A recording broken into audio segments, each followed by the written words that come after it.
ये बीजेपी वाले ये कह रहे हैं कि केजरीवाल जी जेल में हैं, इन्हें इस्तीफा देना चाहिए। क्या केजरीवाल जी को इस्तीफा देना चाहिए? क्या उन्हें इस्तीफा देना चाहिए? केजरीवाल जी को इन्होंने गिरफ्तार कर लिया। आपके केजरीवाल शेर है, शेर। ये ज्यादा दिन तक उनको जेल में नहीं रख पाएंगे। करोड़ों लोगों के दिल में बसते हैं केजरीवाल। जिस बहादुरी और साहस से वो देश के लिए लड़ रहे हैं, कई बार मुझे लगता है कि आजादी की लड़ाई में वो एक फ्रीडम फाइटर थे जो देश के लिए लड़ते लड़ते शहीद हो गए।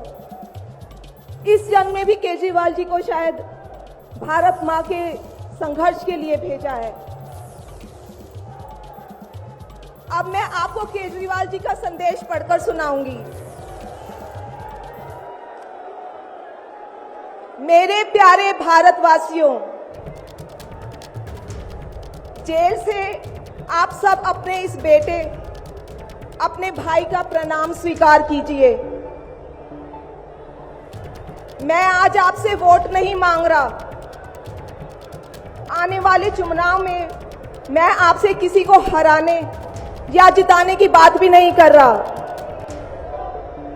आज मैं देश के 140 करोड़ लोगों को एक बड़ा भारत बनाने के लिए सहयोग मांगता हूं। 140 करोड़ भारतवासियों को एक नया भारत बनाने के लिए आमंत्रित करता हूं।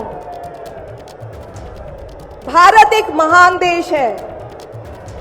हमारी संस्कृति कई हजार वर्ष पुरानी है। भगवान का दिया सब कुछ है भारत में, फिर भी हम पिछड़े क्यों हैं? हमारे लोग अनपढ़ क्यों हैं? गरीब क्यों हैं? मैं यहां जेल में हूं। यहां काफी समय सोचने के लिए मिलता है। रात को टूट टूट के नींद आती है। भारत मां के लिए सोचता हूं। भारत मां बहुत दुखी है।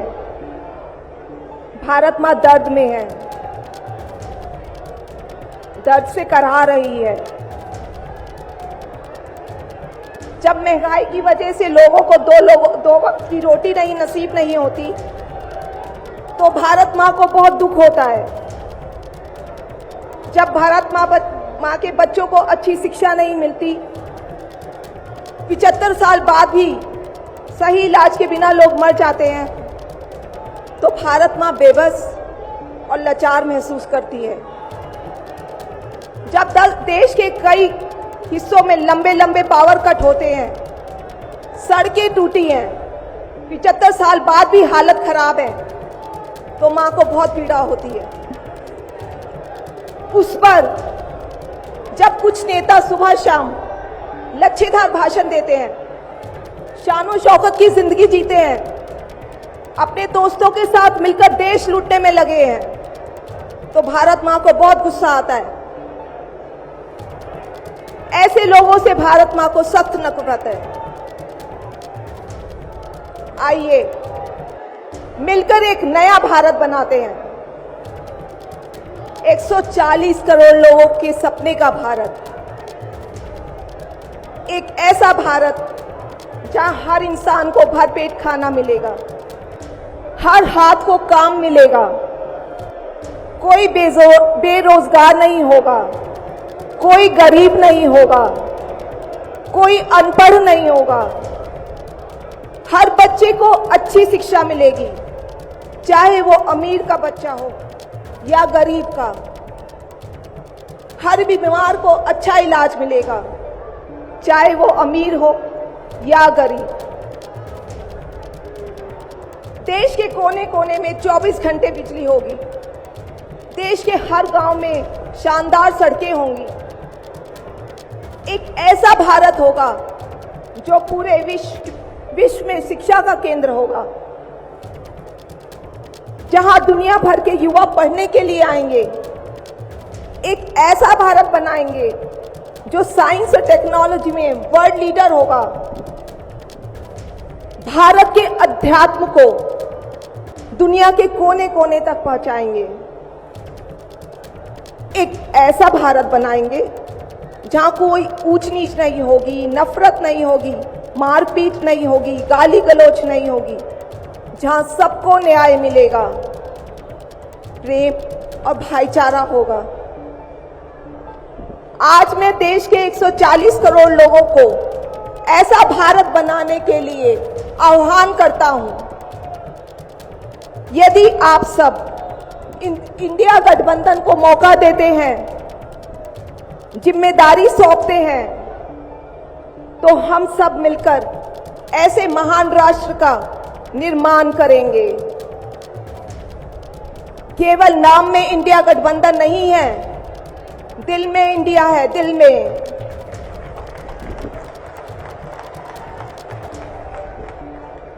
मैं इंडिया गठबंधन की ओर से आज 140 करोड़ लोगों भारतवासियों को 6 गारंटी देता हूं।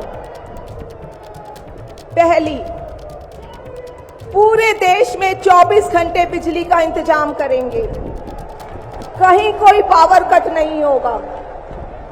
मंजूर है? दूसरा, पूरे देश के गरीबों की बिजली फ्री करेंगे, मंजूर है? तीसरी, हर गांव और हर मोहल्ले में शानदार सरकारी स्कूल बनाएंगे। अब गरीबों और अमीरों के बच्चों को अच्छी और एक समान शिक्षा मिलेगी, होना चाहिए। चौथा, हर गांव और मोहल्ले में मोहल्ला क्लिनिक बनाएंगे, हर जिले में शानदार मल्टी स्पेशलिटी सरकारी अस्पताल बनाएंगे, देश के हर व्यक्ति के लिए शानदार और फ्री इलाज की व्यवस्था करेंगे, मंजूर है? पांचवी, किसानों को स्वामीनाथन आयोग के मुताबिक सही फसलों पर एमएसपी निर्धारित करके उनको फसलों के पूरे दाम दिलवाएंगे, मंजूर है? छठी, दिल्ली के लोगों ने 75 साल से अन्याय सहा है। देश के अन्य राज्यों की तरह अपेक्षा उनके अधिकार बहुत कम है। उनकी चुनी हुई सरकार पंगु है। ये अन्याय हम समाप्त करेंगे, दिल्ली वासियों को उनका हक दिलाएंगे, दिल्ली को पूर्ण राज्य का दर्जा दिलवाएंगे, मंजूर है?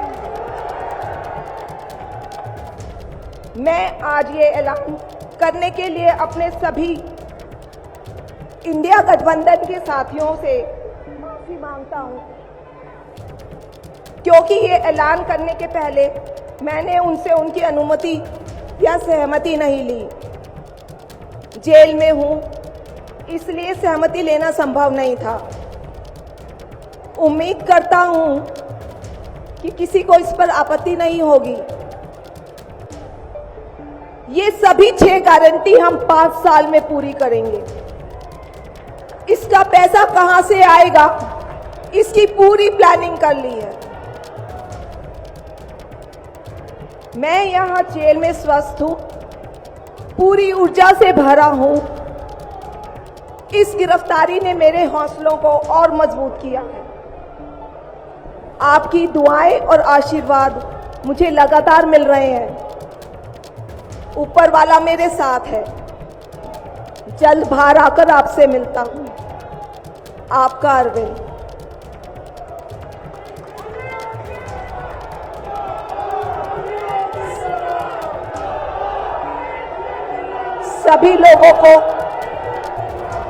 सभी लोगों का आशीर्वाद और प्यार भरपूर मिल रहा है मेरे पति को।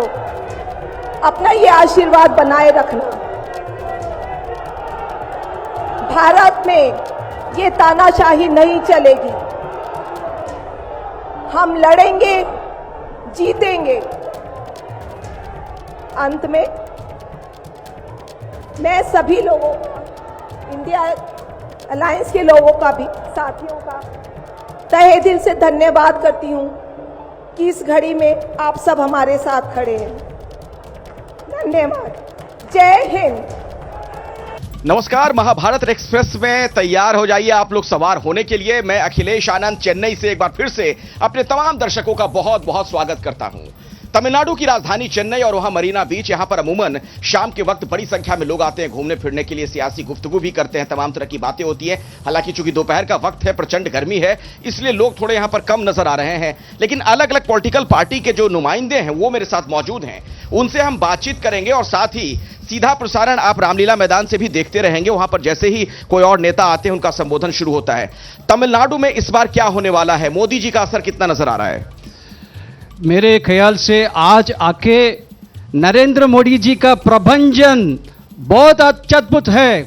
कारण है कि मोहब्बत की दुकान नफरत की बाजार में खोलने वाला ताकत की एक ही एक आदमी है, वो चाय बेचने वाला हमारा पंत प्रधान है। मैं आपसे घर से कहना चाहता हूं, तमिलनाडु से आपसे हिंदी में जुड़ने के लिए है, यह है प्यार की दुकान है। मैं कहना चाहता हूं, बड़ा हुआ तो क्या हुआ, जैसा पेड़ खजूर पंथी को छाया नहीं, फल लखे आकी दूर। किसके लिए कहा आपने वैसे? राहुल गांधी जी को। अच्छा, राहुल गांधी जी को। कांग्रेस के नेता भी मेरे साथ हैं, वो कह रहे हैं कि बड़ा हुआ तो क्या हुआ, जैसे पेड़ खजूर पंथी को छाया नहीं, फल लागे अति दूर।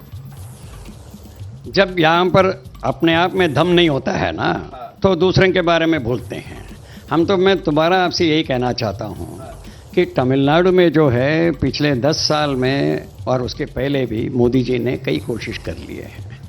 उनको तमिलनाडु में जो है एक फुटहोल्ड बिल्कुल नहीं मिल पाया। ये बात है कि श्री अन्नामलई जी जो आजकल उनके प्रेसिडेंट हैं, वो अपने खुद कोशिश में लगे हुए हैं। लेकिन सबसे पहली बात यह है, तमिलनाडु में आपको ये देखना पड़ेगा कि तमिलनाडु का जो जनता है वो बीजेपी को नहीं चाहती, क्योंकि वो ये सोचती है कि बीजेपी जो है एंटी तमिल, एंटी तमिलनाडु और एंटी तमिल पीपल पार्टी है। क्योंकि उन्होंने मतलब तमिलनाडु के लिए इस सरकार ने जैसा जो अभी मौजूदा लोग सरकार में हैं, सत्ता में हैं, डीएमके के लोग, उन पर यह भी तो आरोप लगता है कि वो एंटी सनातनी हैं। देखिए, वो लोग तो विभिन्न पार्टी के हैं, हम तो पत्रकार होने के नाते यही बोल सकते हैं कि ये जो एंटी सनातनी का दावा जो डीएमके पे चल रहा है, वो डीएमके में जब करुणानिधि जिंदा थे तब भी उन्होंने यही बोला है। वो डायरेक्ट आंसर तो नहीं देते, लेकिन क्या बोलते हैं कि हमारे पार्टी में भी ऐसे अनेक लोग हैं, यानी कि ज़्यादातर मेजॉरिटी लोग यही है जो हिंदू रिलीजन के फॉलो करते हैं, वही है यहाँ पे। तो अभी ये लोग यही करते हैं कि हम लोग हिंदू के विरोधी नहीं है, लेकिन ये जो सनातन धर्म में जो डिस्क्रिमिनेशन होता है ना, जो आपका मनु धर्म में, उसको विरोध करते हैं। यही उनका दावा है, डीएमके का कहना है कि हम विरोध। डीएमके का वो दावा है, लेकिन अगर बीजेपी बार बार ये कह रही है, डीएमके को लेकर आरोप लगा रही है कि एंटी सनातनी है, तो क्या उसका कोई फायदा होगा बीजेपी को? कुछ नहीं होने वाला है यहाँ पे तमिलनाडु में। पिछले 55 साल से यहाँ कांग्रेस या भाजपा किसी नेशनल पार्टी को यहाँ पे काम वाम नहीं है। कोशिश तो कर रहे हैं, चिल्ला रहे हैं, मीडिया में चिल्ला रहे हैं खाली। मीडिया में चिल्लाने के वजह ये नहीं होता कि वोट मिलने वाला है। किस मुद्दे पे लड़ रहे हैं चुनाव? भाजपा को पकड़ के चलो, भगवान के मुद्दे पे, रिलीजन के मुद्दे पे, डेवलपमेंट के मुद्दे, किस मुद्दे पे आप लड़ रहे हो यह चुनाव? ये सब दे चुका है। इसलिए तो पिछले 55 साल से यहाँ पे एडीएमके है, डीएमके है, बस इसके कुछ नहीं है। अब एडीएमके और डीएमके, बीजेपी का कोई चांस नहीं है? नहीं, अब की बार बीजेपी का चांस है। और ये जैसे भाई साहब ने बोला कि वो धर्म पे राजनीति करती है भाजपा, बीजेपी धर्म की राजनीति नहीं करती है, उनके लिए धर्म पहले है। पर अब की बार जो चुनाव लड़ा जा रहा है वो मोदी जी की गारंटी पे लड़ा जा रहा है। और पहली बार ऐसा हो रहा है कि जनता खुद बोल रही है कि तीसरी बार मोदी सरकार, और अब की बार 400 पार। मोदी जी की गारंटी पर चुनाव लड़ा जा रहा है, उसका क्या फायदा हो सकता है? गारंटी किसी को पता ही नहीं क्या गारंटी है। आप बोलो डेवलपमेंट के बातचीत करो। सेकेंड लार्जेस्ट इकोनॉमी है तमिलनाडु, क्या डेवलपमेंट के बारे में बात कर रहे हो? बात करना है तो असलियत के बारे में बात करो, बेरोजगारी के बारे में बात करो। हाँ, क्यों नहीं करते? ये कह रहे हैं कोई गारंटी नहीं है मोदी जी की, मुद्दों पे बात करिए। नहीं, मेरे को सब सवाल का जवाब मेरे को देना पड़ेगा। सब लोग अलग अलग मुद्दे पर लेके आए हैं। ये पहले बोल रहे थे, कांग्रेस के जो दोस्त कह रहे थे अपने आप के ऊपर दम नहीं है। ये इलेक्शन है ना, कौन प्रधानमंत्री, इसके ऊपर ही ये इलेक्शन है, ये की चर्चा है, कौन बनेगा प्राइम मिनिस्टर। अभी इनके ऊपर दम नहीं है, ये अभी नहीं बोल सकते हैं कौन बनेगा प्रधानमंत्री, इनका इंडिया अलायंस में कौन बनेगा, ये लोग बोल नहीं पाएंगे। यहाँ पे मोदी जी बनेंगे और हमारा जो है ना 400 के ऊपर कितना सीट है, यही हमारा मुद्दा है, नंबर 1। नंबर 2, ये कह रहे थे ना, दूसरा बात है, हम लोग सनातन के ऊपर डीएमके वाले एकदम चोर हैं, वहां पे हमको गालियां इतना मेरे को मतलब लोग उनको दे रहे हैं, क्योंकि सनातन के बारे में ये लोग डबल एक्टिंग कर रहे हैं। क्योंकि मैं बैट करता हूं डीएमके वाले से, हम बोलते हैं यस हम लोग सनातन के ऊपर लगे हुए हैं, हम लोग सनातन धर्म के ऊपर इस इलेक्शन लड़ेंगे। क्या ये बोल सकते हैं हम इसको खिलाफ लड़ेंगे? चर्चा को यहां से आगे बढ़ाऊंगा, मुझे एक ब्रेक लेना पड़ेगा, आप प्लीज हट जाइए मेरे रास्ते से। हाँ, मुझे एक ब्रेक के लिए रुकना पड़ेगा, फौरन लौटेंगे, चर्चा को यहीं से हम आगे बढ़ाएंगे। और ये आप देख रहे हैं, एक बार फिर से मैं आपको दिखाना चाहूंगा, हमारे जो ऊपर कैमरा लगा हुआ है बस के ऊपर, उसकी निगाह से जरा देखिए, ये समंदर का किनारा है, चेन्नई में मरीना बीच है, जहां से ये लाइव टेलीकास्ट लेकर आपके सामने मैं उपस्थित हूं। जितनी भी गारंटियां हैं उन सभी को एनडीए सरकार के द्वारा उसे नष्ट किया जा रहा है। इनकी गारंटियों की गारंटी कौन लेगा? जिन्होंने एक एक करके हमारे संवैधानिक संस्थाओं के संवैधानिक मूल्यों को तहस नहस किया है। जिस ढंग से आज बेरोजगारी चरम सीमा पर है, जिस ढंग से आज महंगाई 7वें आसमान पर है, जिस ढंग से पूरे देश में नफरत की आग फैलाई जा रही है, जिस ढंग से हर एक जाति हर एक वर्ग के अधिकारों की रक्षा के लिए भी यहां कोई नहीं खड़ा हुआ है। क्या कोई भी इस देश में बड़ा नेता हो जाए वो सबसे बड़ा नहीं होता है। आज भारत की जनता सबसे बड़ी है। अगर कोई दल बहुत अपने आप को शक्तिशाली समझता है, लेकिन भारत की 140 करोड़ की जनता से ज्यादा शक्तिशाली और ताकतवर नहीं हो सकती है। आपकी एक उंगली, इस उंगली का इस्तेमाल करिएगा। आने वाले आगामी चुनावों में इस उंगली से हमारे गठबंधन, इंडिया गठबंधन के लोगों को मजबूती दीजिएगा, क्योंकि अगर आपको अपना देश बचाना है, आपको अपना लोकतंत्र बचाना है, आपको अपने अधिकार हक के लिए लड़ना है, तो आप लोगों को खास करके अपने इस वोट का चुनाव सही ढंग से करना होगा। आज 31 मार्च है। 2 महीने पहले इसी दिन 31 जनवरी को हेमंत जी को जेल में डाला गया। 2 महीने से जेल में है। अरविंद केजरीवाल जी पिछले 10 दिनों से जेल में हैं। आज तक आरोप साबित नहीं कर पाए हैं कि किस लिए इतने दिनों तक उन्हें रखा गया है।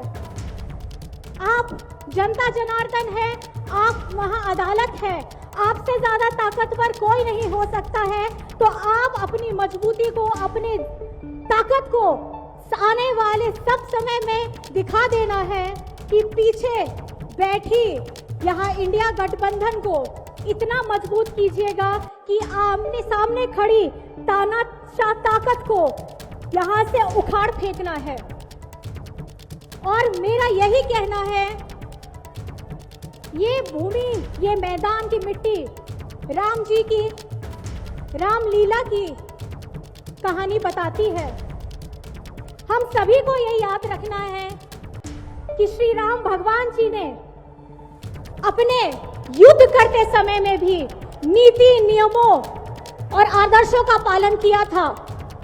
और जिस तरीके से उन्होंने शक्तिशाली होते हुए भी हमेशा धैर्य एवं सहनशीलता दिखाई है, और जिस तरीके से उन्होंने ज्ञानी होते हुए भी ज्ञान पाने की तत्परता दिखाई थी, और जिस तरीके से युद्ध में अपने प्रतिद्वंदियों को हरा करके भी उन्हें सम्मान की दृष्टि से देखा था, आज हमें सबको भगवान श्री राम जी के आदर्शों को सच्चे ढंग से समझने की जरूरत है। आने वाले दिनों में आप सभी का मजबूती, आप सभी का गठबंधन, आप सभी का आशीर्वाद हम सबको चाहिए। अंत में सिर्फ मैं इतना कहना चाहूंगी, झारखंड झुकेगा नहीं, इंडिया झुकेगा नहीं, और इंडिया रुकेगा नहीं। मैं अपनी बातों को इस जोश के साथ ये कहना चाहूंगी, जय हिंद, जय हिंद, जय हिंद। और तेजस्वी यादव का अब संबोधन शुरू हो गया, जरा सुन लेते हैं। लिए चलता हूं फिर से रामलीला मैदान। हमारे इंडिया अलायंस के सभी हमारे नेतागण, कार्यकर्तागण, पदाधिकारीगण, दिल्ली, पंजाब, बिहार से आए हुए सभी हमारे अभिभावक, बुजुर्ग, माताएं, बहनें और नौजवान युवा साथी, आप सबका इस रैली में हम स्वागत करते हैं। आप सब लोगों का अभिनंदन करते हैं। ये दिल्ली की भीड़ बता रही है कि मोदी जी जिस तरह से आंधी की तरह आए थे उसी तरह तूफान की तरह चले जाएंगे।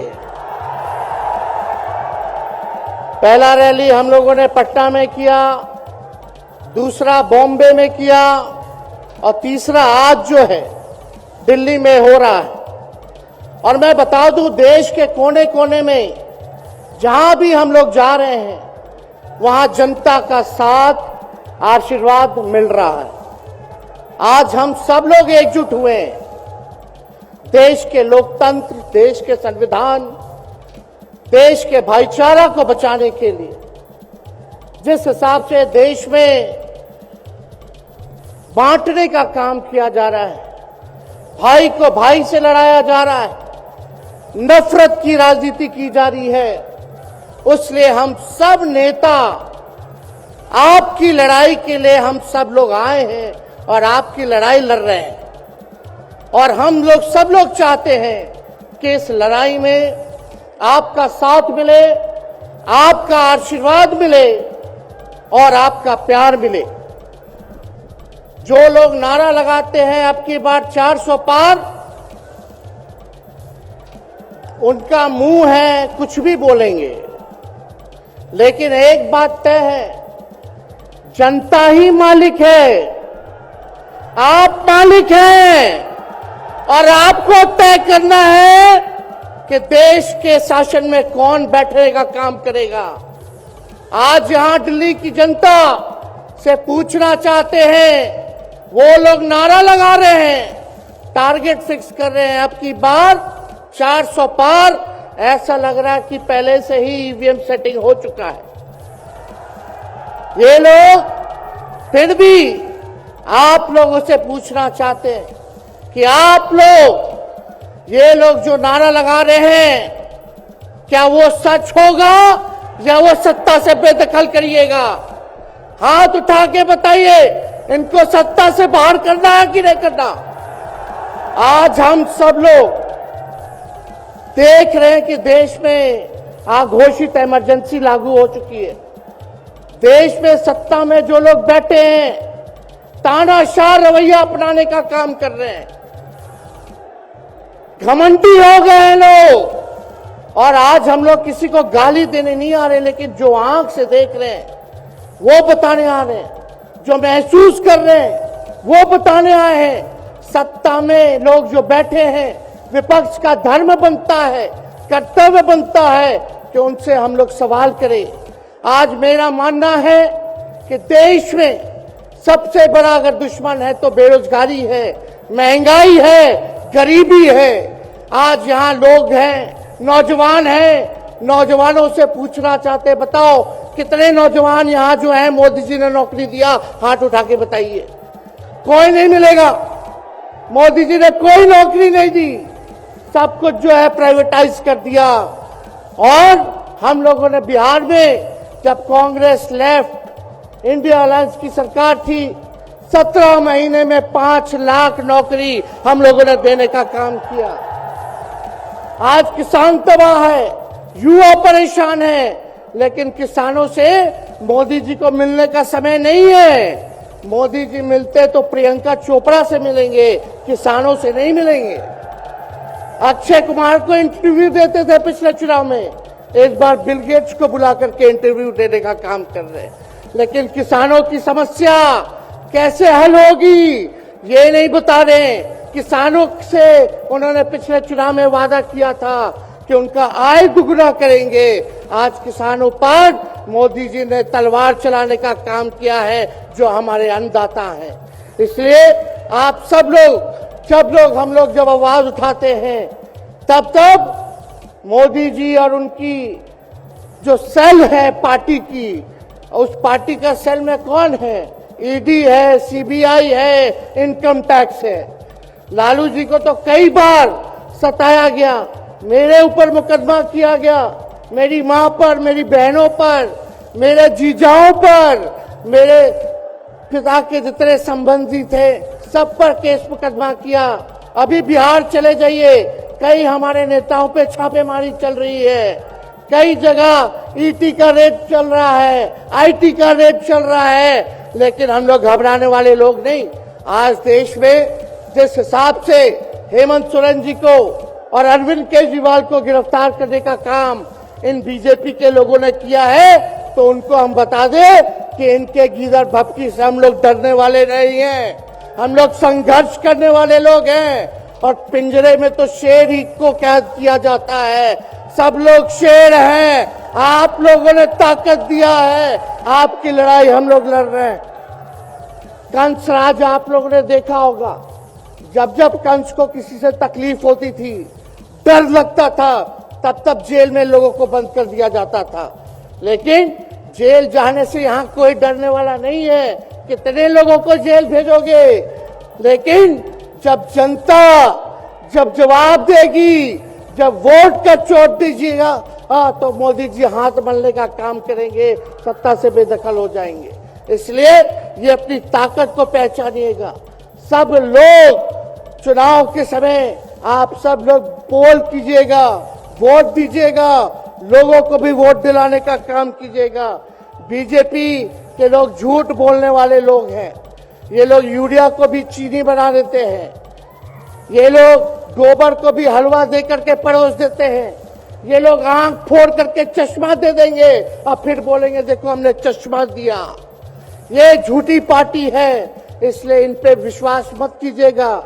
मोदी जी कहते हैं कि उनका गारंटी मजबूत गारंटी है, गारंटी की बात करते हैं। हम बोलते हैं मोदी जी की गारंटी वैसी ही गारंटी है जैसे चाइनीज माल होता है, 2-4 बार इस्तेमाल करोगे और वो गारंटी जो है खत्म हो जाता है, टूट जाता है, खराब हो जाता है। तो जब तक चुनाव है तब तक ही मोदी जी की गारंटी है, बाकी कुछ नहीं।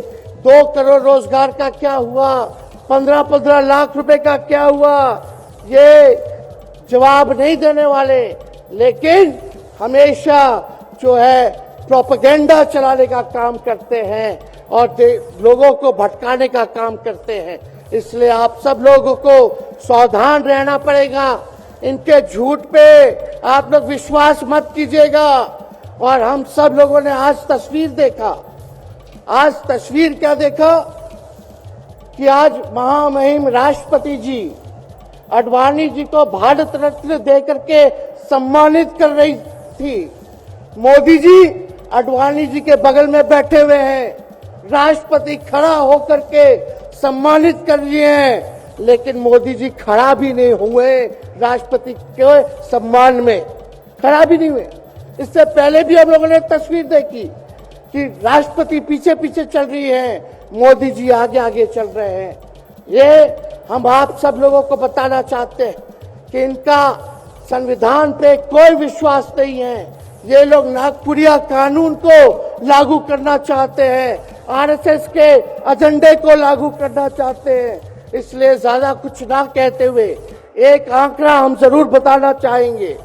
देश में इंटरनेशनल लेबर ऑर्गेनाइजेशन ने सर्वे किया है, उसमें आंकड़े हैं कि आज देश में बेरोजगारों में से 83% युवा है। पढ़े लिखे युवाओं में बेरोजगारी लगभग 65% है। ग्रामीण क्षेत्रों में सिर्फ 17.5% युवाओं के पास ही काम है। यानी भारत की आत्मा गांव में 82% युवा आज बेरोजगार हैं और मोदी जी इसके बारे में कोई काम नहीं किया। आप एक बार विश्वास कीजिएगा, अगर इंडिया सरकार की अलायंस की सरकार बनती है तो नौजवानों को हम लोग नौकरी देने का काम करेंगे, बेरोजगारी को दूर करेंगे। और जाते जाते बहुत सारे नेताओं को बोलना है, लेकिन एक अंत हम करेंगे एक गाने के साथ। और आप लोगों ने गोविंदा का फिल्म का एक गाना सुना होगा कि तुम तो धोखेबाज हो, वादा करके भूल जाते हो। रोज रोज मोदी जी तुम ऐसा करोगे, रोज रोज मोदी जी तुम ऐसा करोगे, जनता जो रूठ गई तो हाथ मलोगे। अरे तुम तो धोखेबाज हो, वादा करके भाग जाते हो। तो आप सब लोगों को बहुत बहुत धन्यवाद, आप सब लोगों का आशीर्वाद मिले और हम सभी लोगों गोविंदा के गाने के साथ तेजस्वी यादव ने अपने भाषण का समापन किया ये कहते हुए कि तुम तो धोखेबाज हो, वादा करके भाग जाते हो। यही नहीं, जब तेजस्वी यादव का यह संबोधन चल रहा था उस दौरान कंस तक से प्रधानमंत्री मोदी की तुलना कर दी तेजस्वी यादव ने, यह कहते हुए कि कंस को जब जब डर लगता था तो लोगों को वो सलाखों के पीछे भेज दिया करता था। तो ये जो रैली है ये जारी है, कभी अभी और कई नेताओं का संबोधन होना है, वहां भी हम आपको लिए चलेंगे। और महाभारत एक्सप्रेस का जो ये सफर है ये भी लगातार जारी है।